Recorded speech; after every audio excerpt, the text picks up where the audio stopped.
I have all day today to be watching videos, so I figured I'd record a whole bunch in one day and maybe some tomorrow, and then just edit them throughout the week. That way, even as soon as I get off work, I'm still able to go to the gym, still able to get a video out on that same day.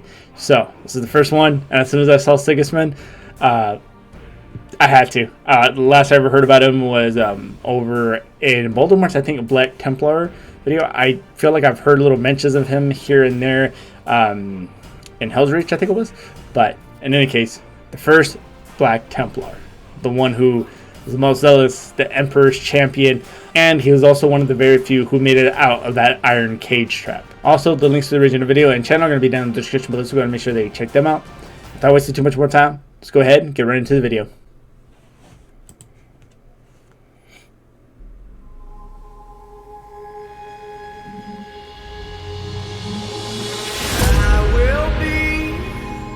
The last to fall. I won't shed a tear for them to see. I won't have your name to call, 'cause I will be the last to fall.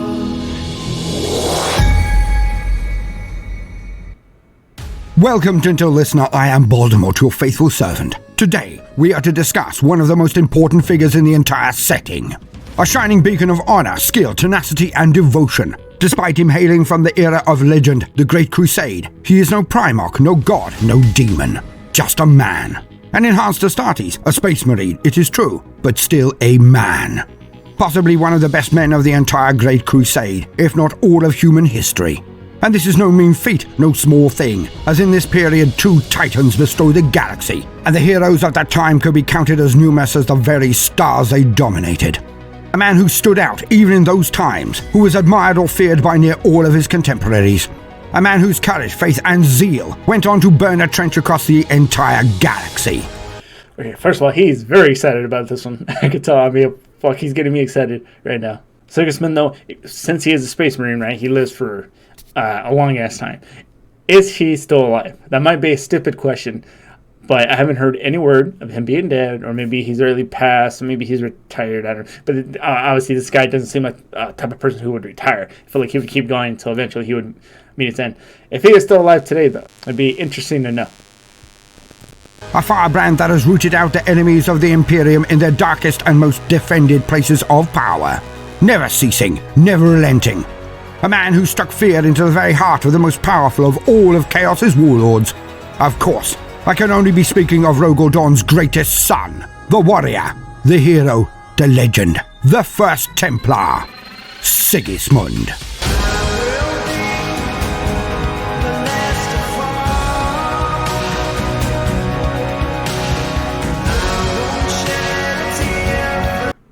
That reminded me, in the Black Templar video that Baldermort did, he also mentioned how, when in that section he was talking about SIGISMUND, that he was challenging warlords, chaos champions and all that, taking them all on just by a sword. I'm not sure if it was a chain sword or if it was just like a regular blade, but you know.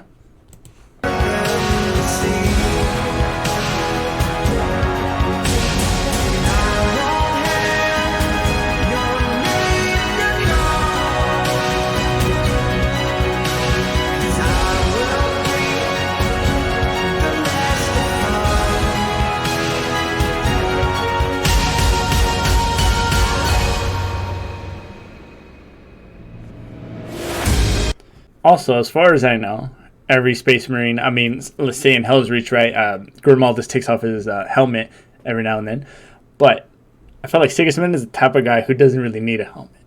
I feel like he's the type of guy, like, you see his face, and you want to see the face. I mean, yes, he'll look cool with the helmet on, but I feel like he's one of those characters that you need to see the face.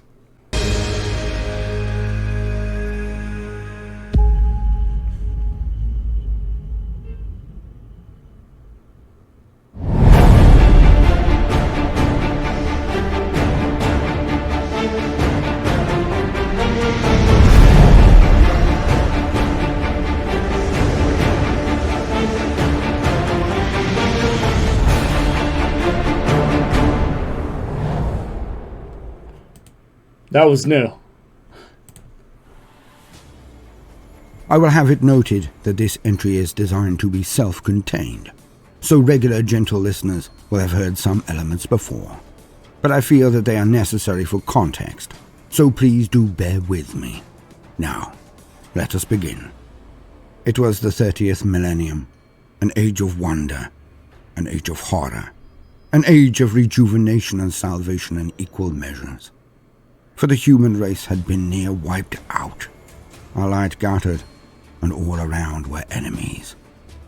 For humanity had been amongst the stars for millennia, had reached a golden age that had meant we spread to near every corner of the Milky Way galaxy.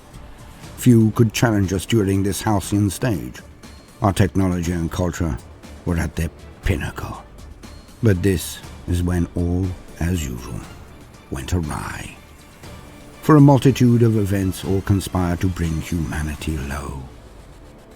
Our military forces, the automatons known only as the Men of Iron, rebelled and threatened to wipe out all organic life.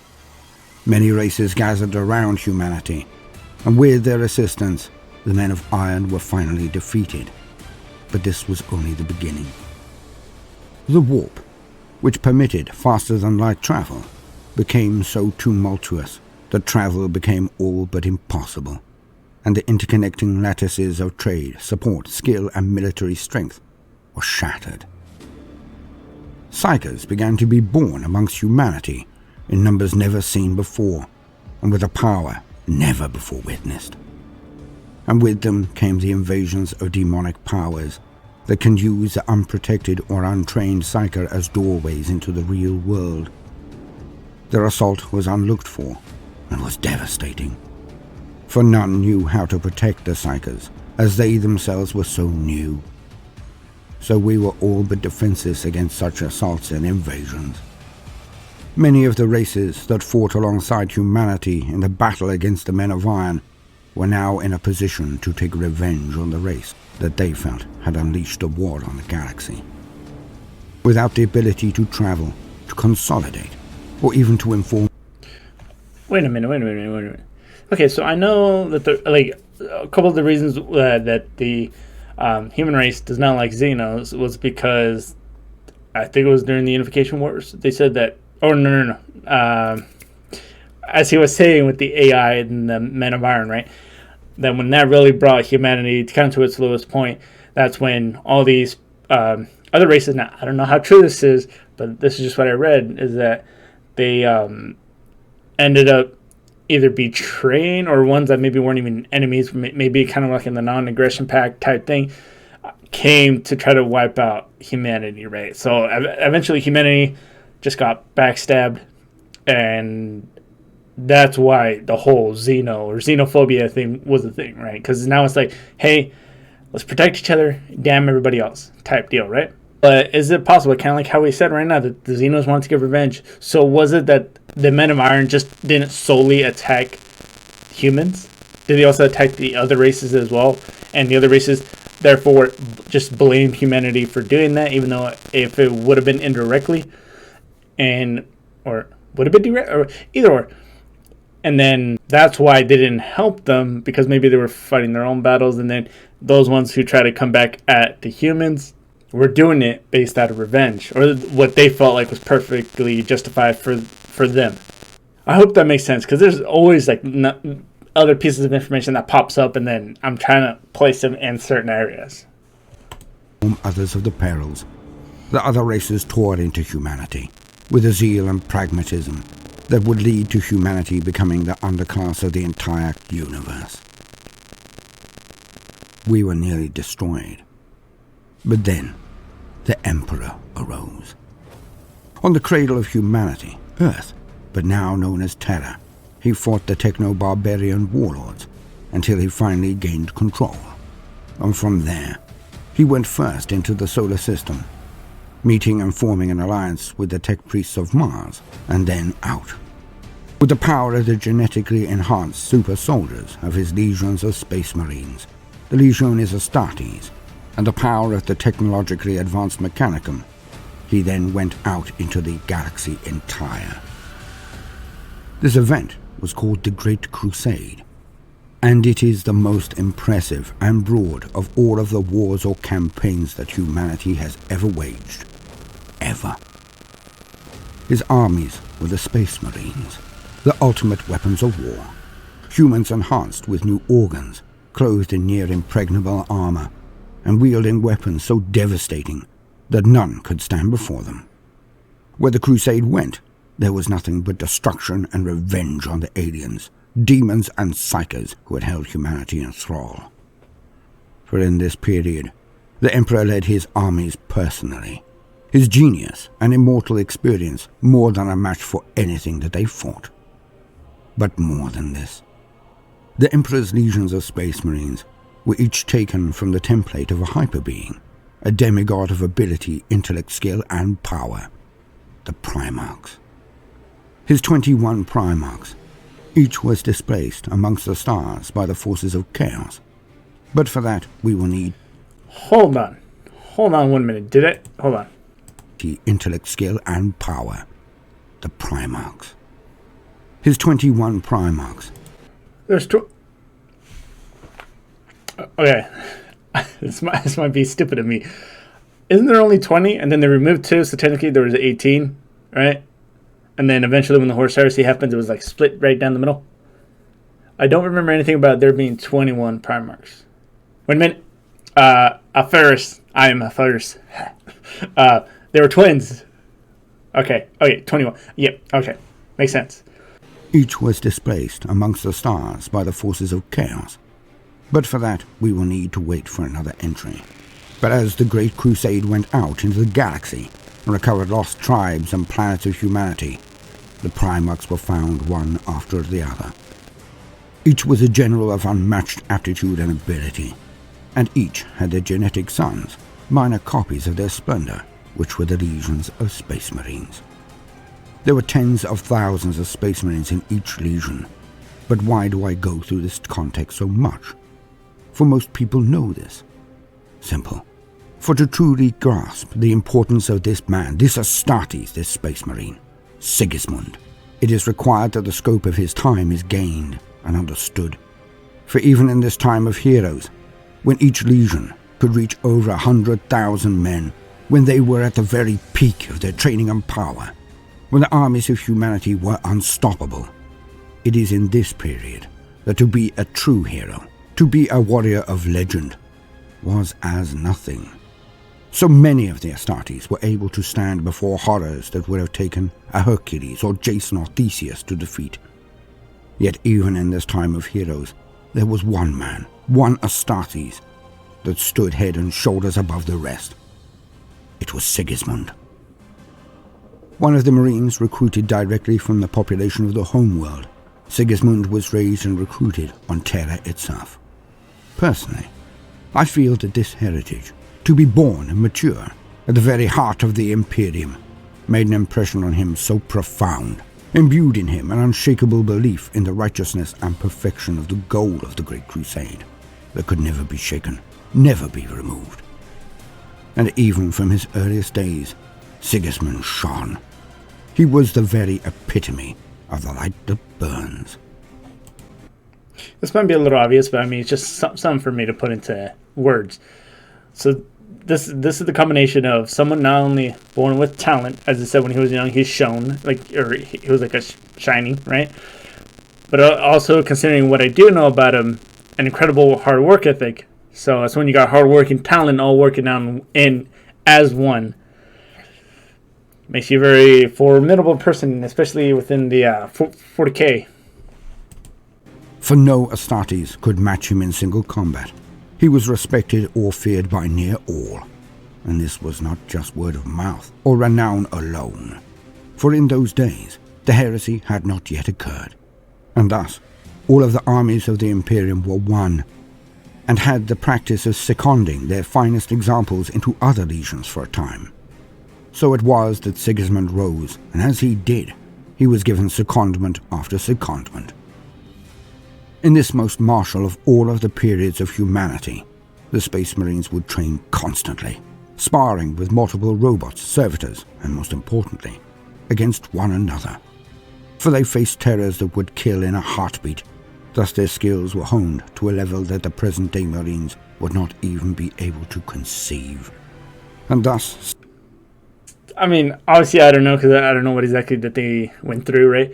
But it always seems like, even in today's world, right, in the Marines specifically, like speaking from any type of military background, the ones before you, or like one deployment technically, right, because like the whole seniority and all that, they always say that they have it worse, or that they had it much harder, right? And also, I guess you could also say, like, hey, when, you know, the whole meme about your parents saying, like, hey, we had to walk like 20 miles to get to school, right? Like, I mean, I understand in a lot of cases that's completely true, but I don't know what it is. I feel like, specifically in the Marines, again, going back to there, that if you say something like, damn, I had to hike 10 miles, 50-pound pack, someone goes, yeah, we had to hike 20 miles, 100-pound pack. Like, they're bragging about doing harder shit.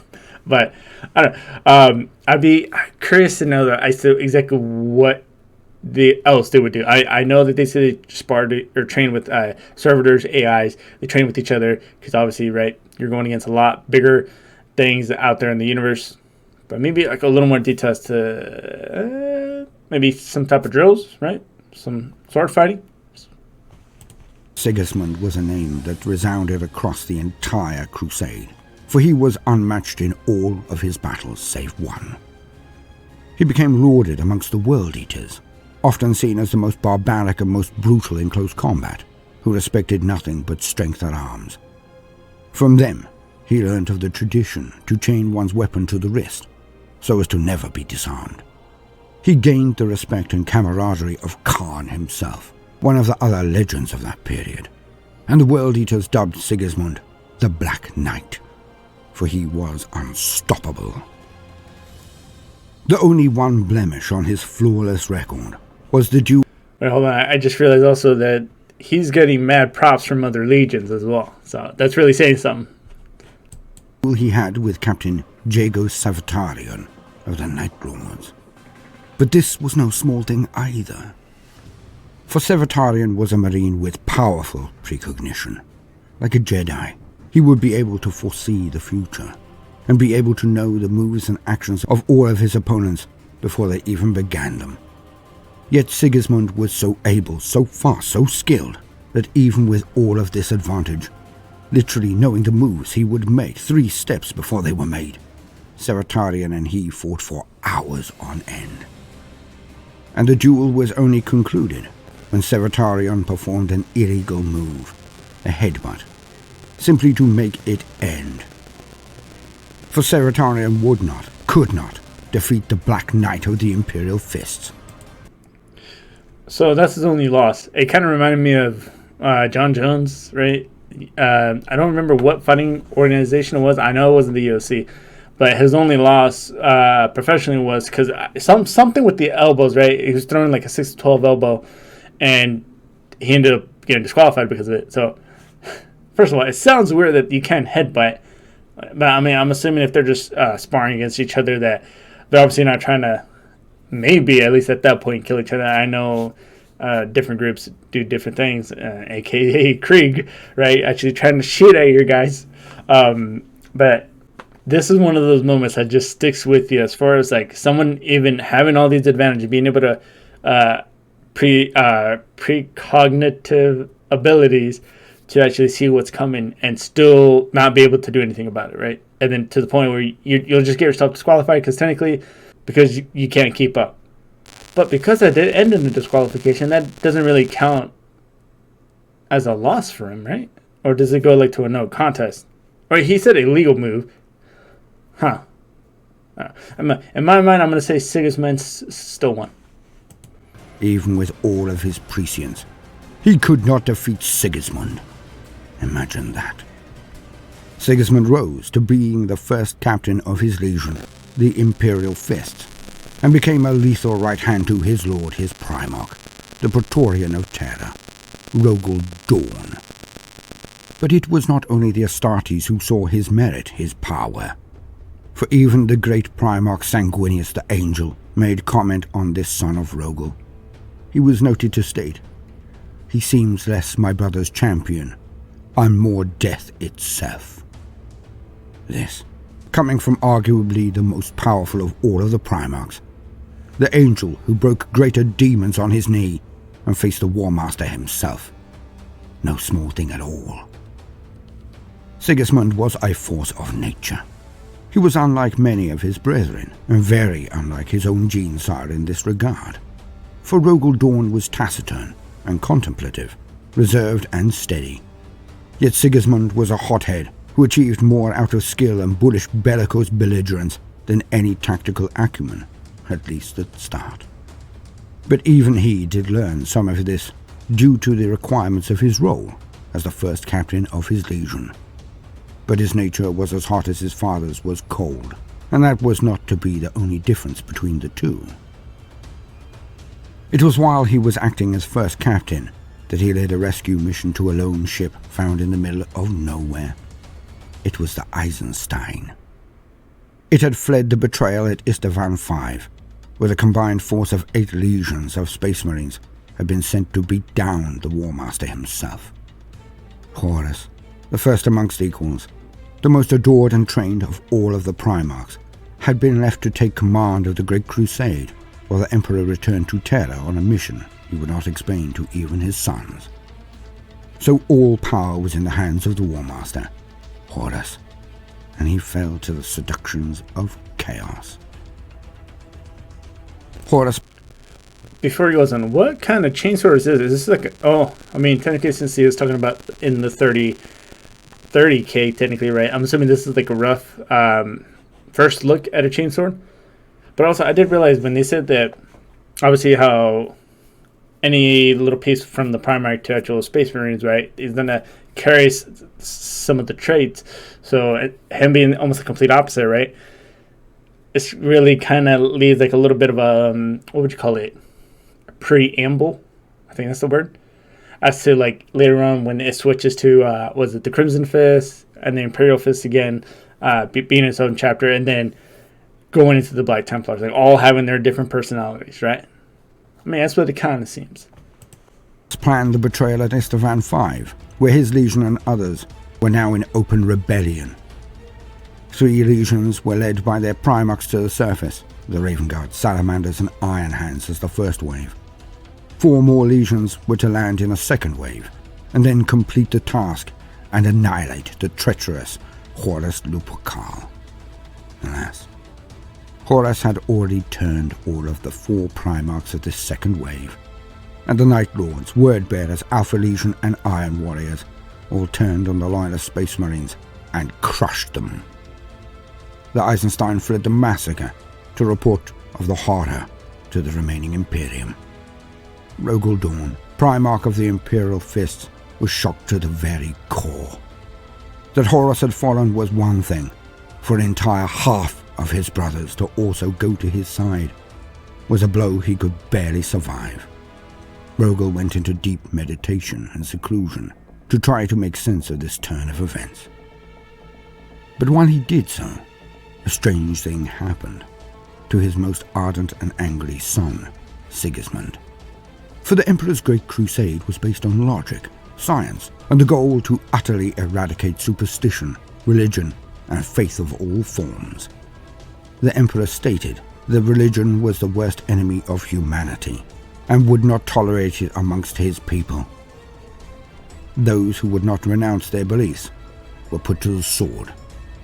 Yet even in this period, there was the start of a movement, a new way of looking at the universe, and the Great Crusade and the Imperium that it founded, and that was the beginning of Emperor worship. For many saw his supernatural powers, his godlike attributes, his infallibility, due to the Imperial propaganda, and it was a short step between veneration and worship. Did Sigismund at any point...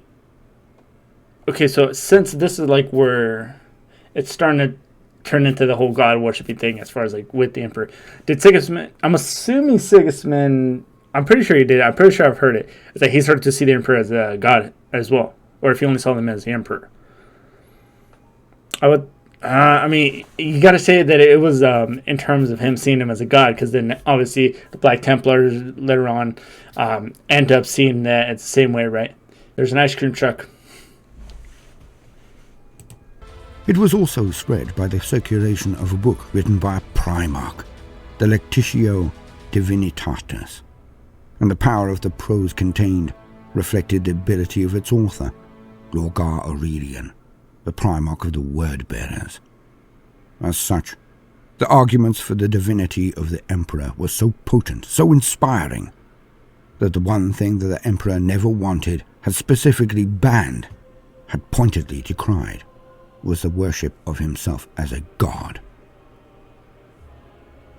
Alas, the time of logic and the imperial truth seemed to be over, as the things which were stated as impossible, figments of addled primitive minds, demons, were rife now. And thus many turned to the worship of their saviour, the Emperor, as a pure god, the god of humanity.